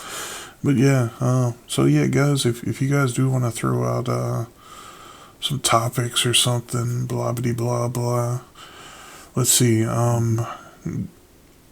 Gabriel is interested to hear Cope's previous episode. Well, luckily, I do record the episodes and I post them over on Steam. So I think the only thing I've been posting for about the last year has actually been the show because I've been too busy working to do any of my writing. But I do want to get back to writing. Just throwing that out there. But yeah, no. I think Cope was telling us about how he used to be like full on Dexter. You know, he was going around hunting serial killers and. Not quite. But yeah. Look, it was based on a relationship that I was in, and some of the manipulations tactics utilized within that relationship around suicide. That's essentially what it was about. But it like Clay said, it's recorded, it's out there. Feel free to dial back and have a bit of a look at it. And we only just touched on it really. I'm open, I guess, for more discussion on it. So I only touched on it briefly while we were there. But yeah, look, it's something that I've sort of like brought back to the surface recently. I buried it for a long time. Ignored it. It didn't happen. It wasn't me. It was a one-armed man kind of thing. And it's something I've been revisiting lately because I've had some issues come up from it. But anyway, we're moving on to other topics, I guess. It's something that I looked at during the week recently, actually, was some experiments have been done with birds and bird intelligence. Because, something that I like to say is we don't really know how smart animals are, and there's books that state so. And chuck a little Netflix. Cope, are you trying to say birds are intelligent? They are indeed. They have some form of intelligence, and there are some experiments that have been done and continue to be done with these guys. And it led me to a Netflix series, some of this research that I was doing. So I'm going to chuck that in the chat space if that's all right. In regards to, it's like beak and brain, genius birds from Down Under. So, of course, Cope, but not Australia. Just out of curiosity now, do you think this topic could tie into maybe like a hyper intelligent race of birds that could maybe muster the strength to, I don't know, like wage a war against a country and possibly win? So what you're talking about is like a Planet of the Birds situation, not Planet of the Apes, but Planet of the Birds. Yeah. See, I mean, I'm thinking like, let's go with emus, right? Like, what if emus could wage war on a human population and win? Well, apparently they have done here in Australia. But look, the story is actually less interesting than the concept puts out. But that's another story. But realistically, what we're looking at here is what I think is happening. Essentially, something that I've believed for a while now is that it's just that we underestimate the intelligence of other species. Like, we're the top of the food chain, right? We're smart. Everything else is dumb. They can't even use tools. Wait a minute. They can. If we do look long enough, and if we set up these particular parameters for them to show me what you got, they do show us what they got. And they show that they have more intelligence than meets the eye, because we've all heard that particular saying, bird brain, you goddamn bird brain, mofo. And well, apparently it doesn't make people as dumb as what we think when we call them bird brains, because even these animals have the ability to understand beyond our own comprehension of what we think that they know. And I thought that was just pretty interesting. It was just something I was researching in the first place, and it just led me to the series, which again, like, it's not a fantastic documentary. You're not going to be struck by the amazing narration or anything like that. But if you look at the experiments themselves, which is the purpose of me looking at this particular documentary, the experiments were very interesting and the results are very interesting. Man, this is reminding me, not too long ago, God, I really hope I can find it. I'm kind of looking right now, but I was watching this GIF of like somebody's pet parrot, And dude, like when I'm telling you, this motherfucker was like smarter than most children. It's pretty fucking trippy, dude. Like this, like here's the one that I watched. Like he went through like several things. Like he did. I want to say like maybe like 10 different tricks.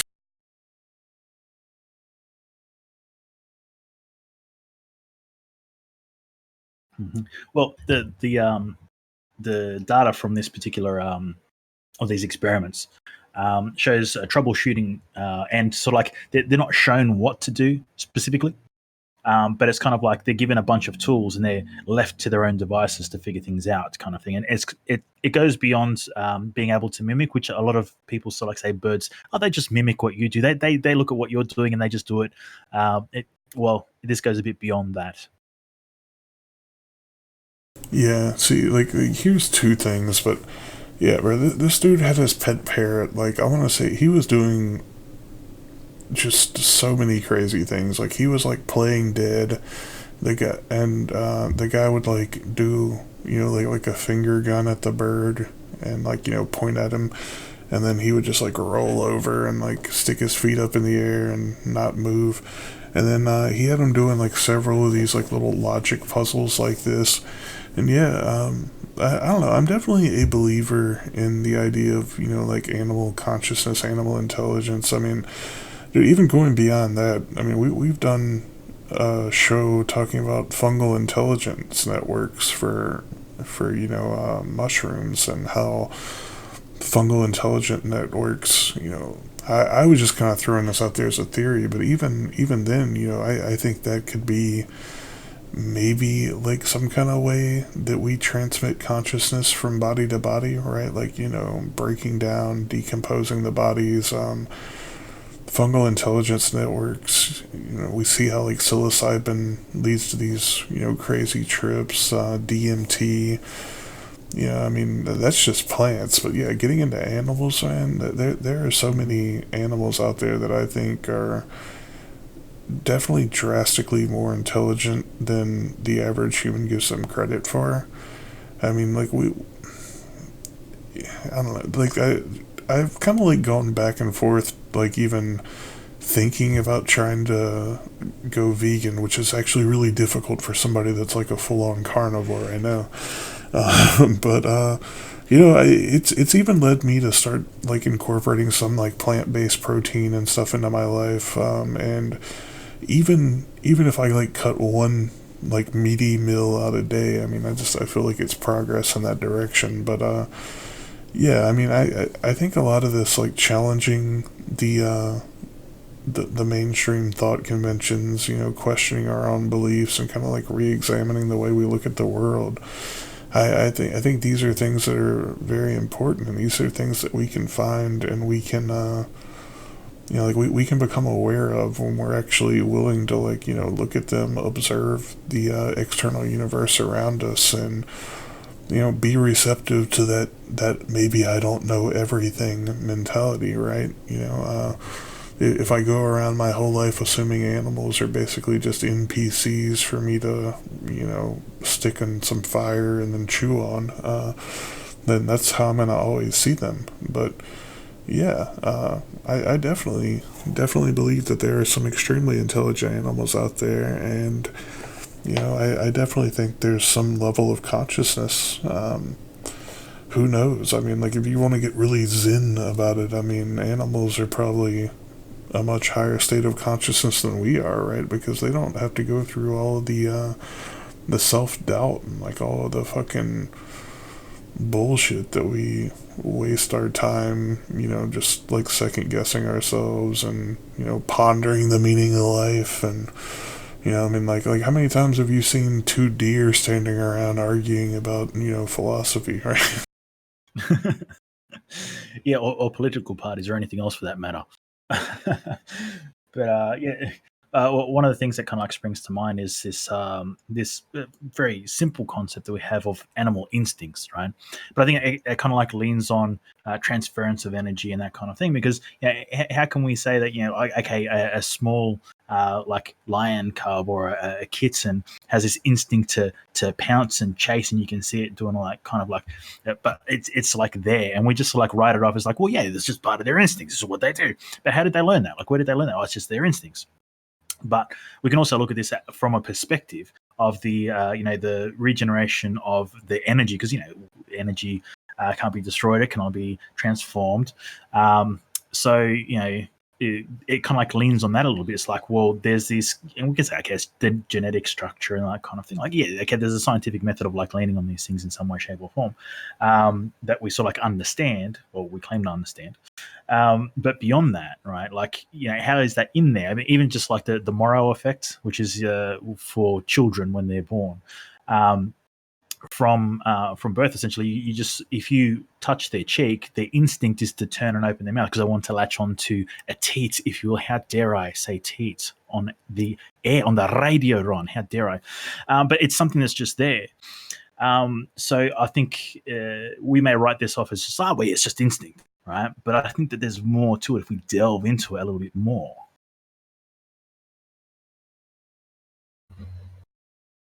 Yeah, I was just pointing out that apparently we ran Shane off.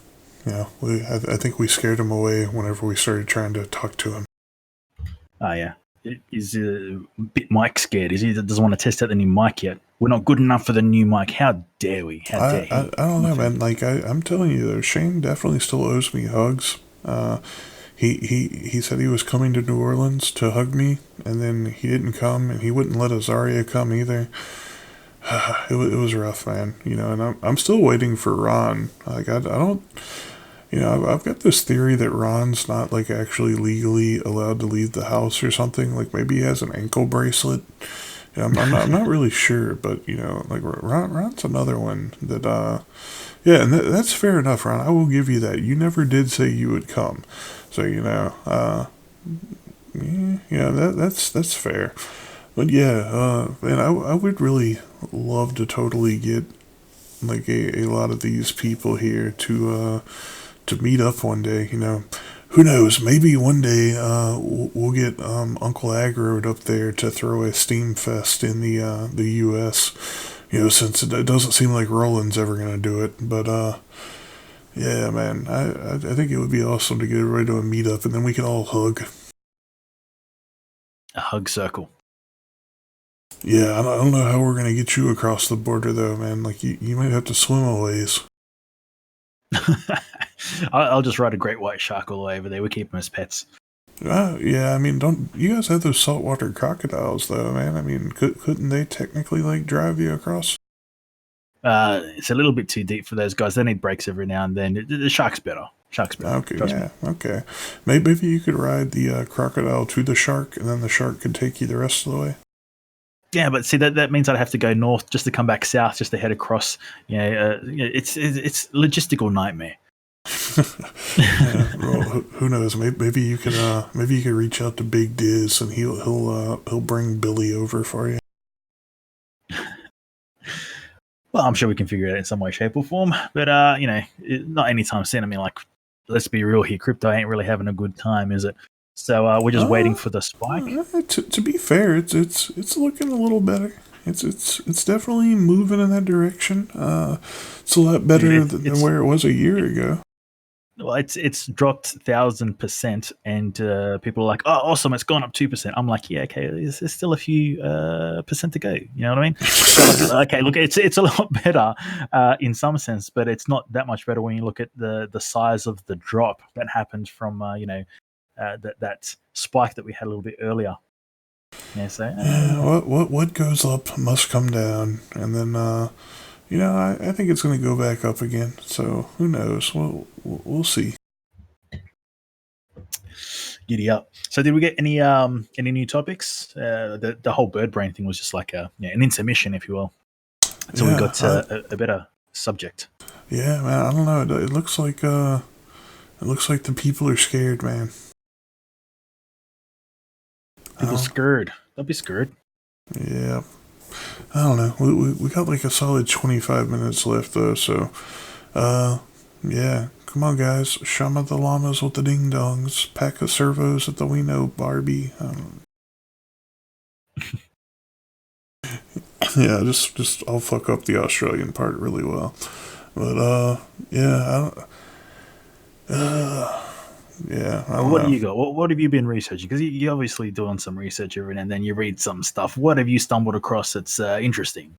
I don't know. I've been getting more and more into I guess you could say like some futurism lately. I don't know if some of it probably classifies like sci-fi and stuff, but I mean, I guess you could say like I've been reading like a lot of cyberpunk s thing, like with we talked about like body modifications and stuff like that in the past, and like where we think the future could be heading, etc. I definitely think there's some interesting stuff there. I mean, like even just getting into the realm of like the hierarchies of like what tier civilizations we are and everything. Like when will we ever be able to like basically harness the full natural power of the planet? I mean, I'm really wanting to see us like start getting some active like ocean exploration going on. Like instead of trying to figure out how to throw like bajillions of dollars into going to Mars, like why don't we just throw some more millions into exploring the ocean and like finding out either ways to make it more habitable, like figure out how we could actually get, like some seasteading going, make it a much more viable option, but also how we could get the ocean generating, energy, right? Like, but there are a few ways to do it already. There's like the buoys where the buoys going up and down on the waves generate electricity. There's also underwater turbines that we could put in, and then there's also thermal energy. There's a lot of thermal vents in the ocean. Yeah, I think there's a lot of potential for where humanity can go moving forward, and I like as far as like whenever I'm doing my research lately, I think that's mainly where it's been. I've kind of felt like for a while, I've I don't know if it's really accurate to say like plateaued, but I mean, I feel like progress has definitely slowed on the self exploration and the consciousness journey a little bit. So I've been kind of looking more into like futurism. What about you? Yeah, well, look, I can understand the whole planetary exploration versus underwater exploration because one of the concerns that comes up scientifically is the fact that we're sort of like stuck on one planet, right? We are a one planet species, and a catastrophe, because like we can only monitor like 3% of the sky or 4% of the sky at any given time or something like that, and that leaves us like hugely open for horrible shit to happen, and we don't see it coming until the last minute and all this kind of thing, right? So it's kind of like all the eggs in one basket. So I can understand where a lot of the scientific minds are like, well, let's get to other planets, let's get to other solar systems, let's spread out a little bit more. So if anything does happen, like something does blow up the Earth, if you will, we have Armageddon, or whether it's a huge asteroid, deep impact, whatever it is happens. I get that. At the same time, I'm also like, well, we do actually know a lot more about space than we do about what's under our oceans, right? So I do see the benefits of getting under there, and do's and some do's under there. And we're talking about the power stuff and all that kind of thing. Like, yeah, I've had a look at some of these renewables, if you will, that use the oceanic currents to create power. And I'm like, yeah, man, that's cool. I mean, because number one, we all know that Ron hates the turbines, right? Because they kill so many birds. So like, just this wind power is just terrible. Solar's not efficient because we've got to do some battery stuff, and it's children killing themselves to. Yeah, okay, all right, no problems. I get it. This is a decent means to look at renewable energy, and it's not reliant on like, because like wind stops sometimes, right? The sun gets covered by clouds sometimes. I get it. But the oceans, they keep rolling on. Tide comes in, tide goes out. And that's consistently there, and it makes sense. Like I've looked at some of these units, and I'm like, man, that's actually pretty smart. That's some pretty cool stuff there, right? Also seen things that they put into like rivers, flowing rivers, and that kind of thing. So like yeah, look, I'm seeing a lot of like water stuff as being pretty good to tap into, right? Whether it's energy, whether it's even just finding out what the hell is under there, because we know that we've found some pretty cool shit under there in the past. There's like sunken cities, everyone's looking for Atlantis, all this kind of shit going on. We just don't know. He's like, yeah, fucking leave it. Or it's space. It's all space. Um, but yeah, like I said, I can understand the planetary issue right now to spread out a little bit more. But I'm definitely 100% with you. We need to be looking at what's under there, because I think that we're going to find some really cool shit, some really cool answers. Like, we're talking about like the Egyptians and how advanced they were and all that kind of stuff. Dude, if the tides have come up as much as what historians say they have, then we're going to be finding some really cool shit under there. And we're only sort of like jinxing ourselves. We're cutting ourselves short by not looking for these things, because underwater stupid, man. I think part of the thing that like really I find like kind of just absurd is like the scale, right? Like look at how much effort, how much resources, time, energy, everything goes into exploring space, exploring planets, etc. And like if you look at our current like mode of operation, which is filling a metal stick full of rocket fuel and trying to like hurtle ourselves into space, and like how long it takes to move from point A to point B in space, right? And like, look, I'm not saying like there's no point in researching space, like being aware of like meteors coming at us, like researching things, like listening for signals, radio waves, etc. coming. I get it. Like, there's totally some valid reasons to be putting resources into space, and as far as like the advancement of the race goes, to be aware of what's going on out there. Like if meteors are coming our way, figuring out ways. Space Force. Uh, but I think like it's just such a just like absurdly disproportionate amount of money that goes into exploring our oceans. And if you think about like how much actual mass of this planet is underwater, yeah, I mean it's kind of absurd that we don't put more money into it, more time and effort, and actually like figure out more about the ocean, right? Like we have no way of knowing like even what percent we've really explored of like the different species that exist down there. This is kind of like almost like with the rainforest thing, right? Like we don't know what cures could be down there for diseases. We don't know what advancements we could be finding down there. Like just like aerogel, right? Things that like drastically impact how we're able to manufacture and evolve our processes and create new things. Yeah, and until we actually, put the resources into it, put the time into it, and start really getting after it, it's going to maintain itself as a mystery. I feel like looking at the scope of things, understanding like how long it takes to get to another planet, for example, and also just like looking at the fact that like say Earth gets hit by a meteor, right? Most life, like a giant meteor, most life on the surface of the Earth is dead. The oceans can last a lot longer, but also like if it gets to the point where the atmosphere is like completely blocked off, we start losing light, everything starts freezing. We definitely have other problems, but again, like the oceans will stay warmer longer because it takes these massive bodies of water a long time to cool down. Plus, there's all the salt. I think like call it Atlantis, whatever you want, but I think like learning how to at least inhabit and like start building underwater would be a good start. And yeah, I mean, it definitely takes resources. There's definitely things to consider, like the pressure. How many G's of force you have to deal with under the ocean, etc. But I think even if we just look at it from like an energy harvesting standpoint, like there's a lot of reasons to be looking into evolving new technology and trying to quote unquote conquer the oceans, right?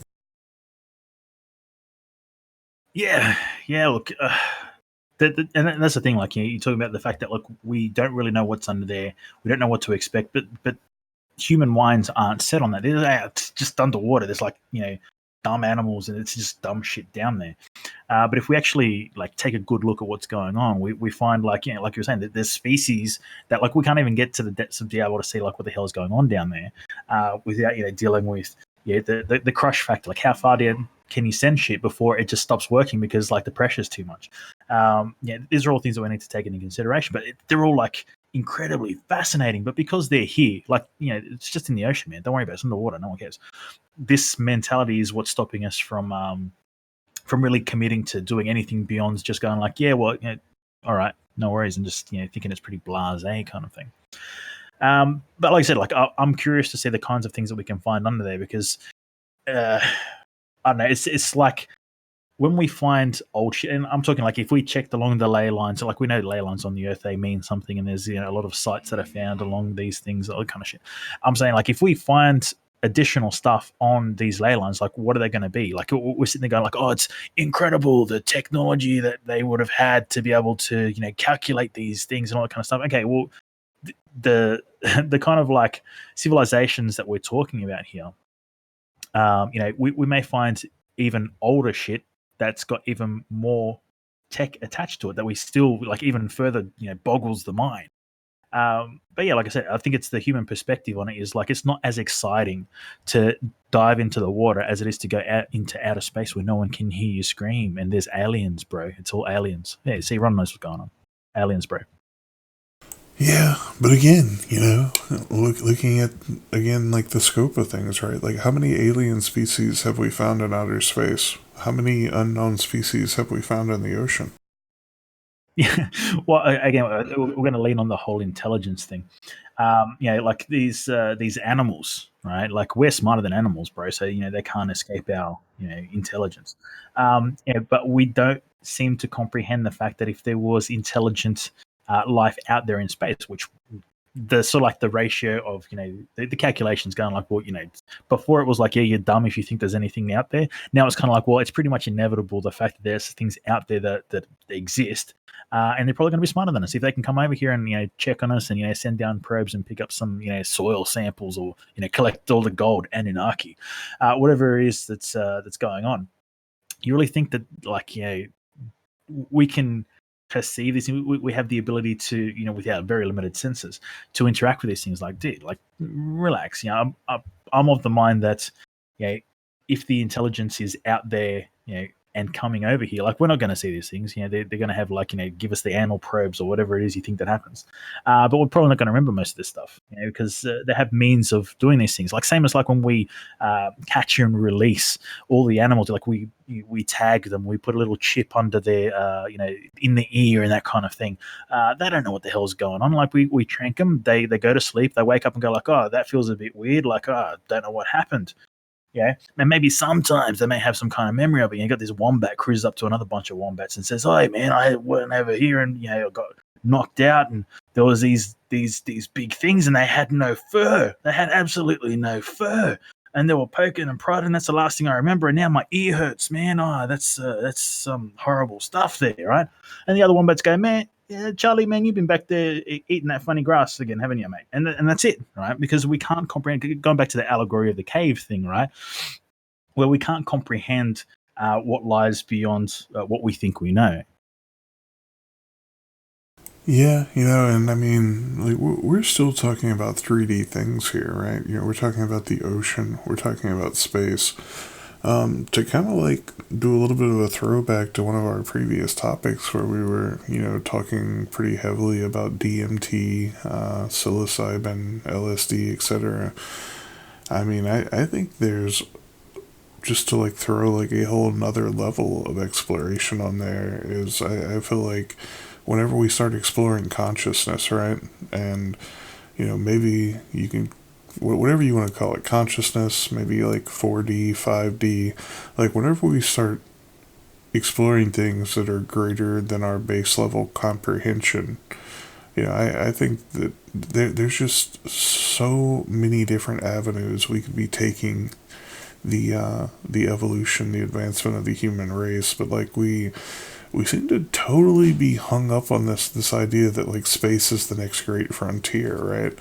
And I can't tell you it is or isn't, but I can just tell you like logically the way that I see things, and like the time it would take to take a human from point A to point B, right? Like how long it would take to take a human being like out of the galaxy, for example, right? It's not feasible. Like, we need some drastic increases in technology, for Yeah. one thing. We need to be able to not take most of a human life to even really get outside of, I mean, dude, even getting outside of the galaxy, like, I think, what was the last estimate it took? Like, it took multiple years just to even send a satellite to, like, Pluto, right? Yeah, man. Like, imagine trying to like get to Alpha Centauri, right? Like, trying to get to Alpha Centauri. What would it take us? Like hundreds of years with our current like just. How do you even fuel it would be another question, right? I mean, Yeah. there's a lot of interesting physics questions that come into play when we start talking about space travel, right? Like, there's perpetual motion. So, like, sure, like, maybe the fuel thing isn't the biggest question, but, it's just how long it actually takes to cover the vast amounts of space that are between point A and point B whenever you're looking outside of the planet instead of whenever we're looking inside of the planet for our exploration.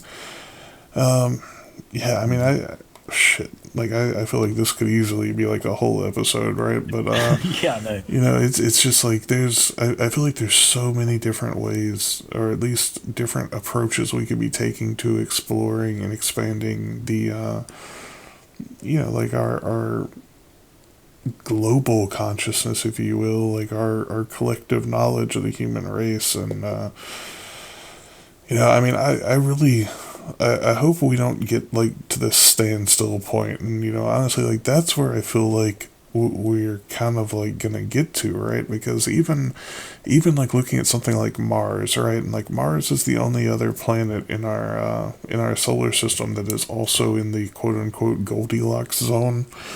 And even that, saying that, like, it's colder than Earth, right? Because it's further away. So while it is in the habitable zone where human life could technically survive, if we can rebuild the atmosphere and like make it like conducive to human life, we could start terraforming, etc. Even if we start undertaking all of this, right? Like, how far did that get us in the grand scheme of the universe? Like, that's a grain of sand Mm. compared to the distance to getting out of the galaxy, for one. But then imagine like trying Yeah. to get to other galaxies, right? Like, Yeah. it's just Well, like the scale is just fucking mind-boggling when you start really getting into space.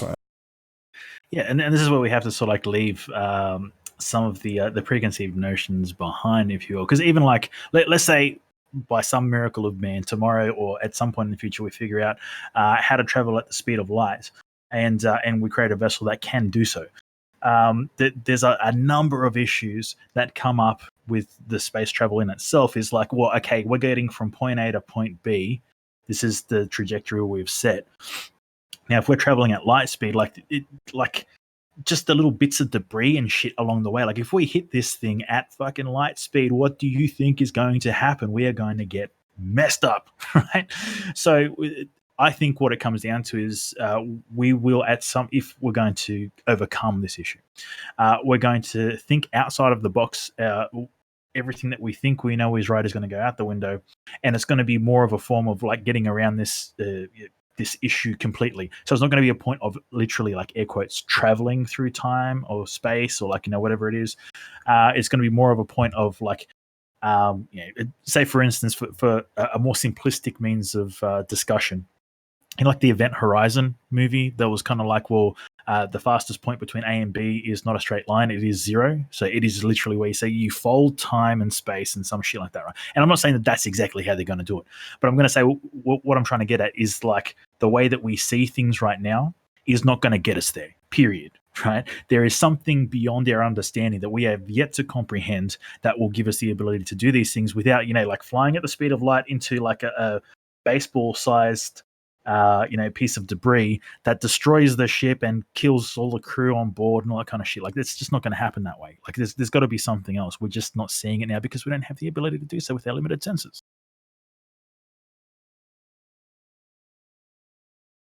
Yeah,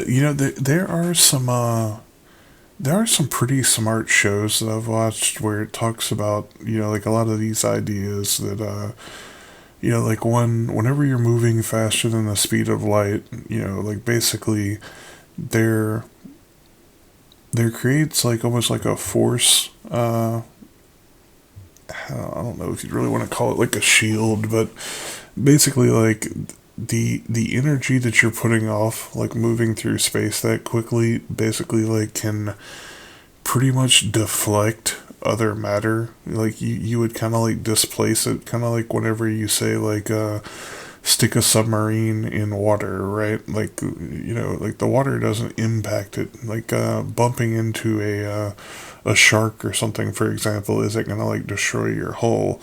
But like depending on how fast you're moving, like it can technically like displace the other matter around you. There are some theories and stuff that go along that line whenever we get into space travel, but again, man, like so much of this stuff is gonna just remain theoretical, right? Because I definitely agree with you that like the technology, like the way that we're approaching this, doesn't work. I feel like we totally had to approach this from like a smarter direction rather than like a stronger direction, if that makes sense, right? Like I don't feel like you can brute force distances that are like pretty much incomprehensible to most human beings. Like even the moon, like just think about how far away the fucking moon is, right? Like it's absurd. Like you from most people's like day-to-day life, like driving a car, walking around, riding a bicycle, like you can't really comprehend how far away things are in space because they're so fucking large. Like imagine that Saturn is like so much astronomically bigger than Earth, right? And you can't even see it from here most of the time. Like you really need special equipment to even see it, and then whenever you can see it, it just looks like a freaking dot. Like it's crazy. And then when you realize that it's that fucking far away and it's that much bigger than where you're standing, it's like you gotta realize like the scope of just distance whenever it comes to space is so huge. And this is still talking about something that's even in our galaxy, man. Like whenever we start talking about like getting out into the solar system, God, like man, the nearest like even somewhat reasonable star to travel to, right? Like Alpha Centauri, it's so much further away than anything we have within the solar system to really like kind of, oh shit, we're almost at the end. So see, we got lost on a tangent here, Cope. But yeah, moral of the story is I think ocean exploration is something that we should be looking into, at least compared to throwing all of our resources into space. But shamalama ding dong, fucking whoop de woo, rainbow butterfly fart sherbet. I don't know. Much love. Giddy up. Crazy noise time or what? Yeah, I mean, I think we could probably make some crazy noises, Cope. Yeah, you want to make some crazy noises? Let's do a well wet, do a well wet, do a well wet, do a well wet, do a well wet, do a well wet, do a well wet, do a well wet, do a well wet.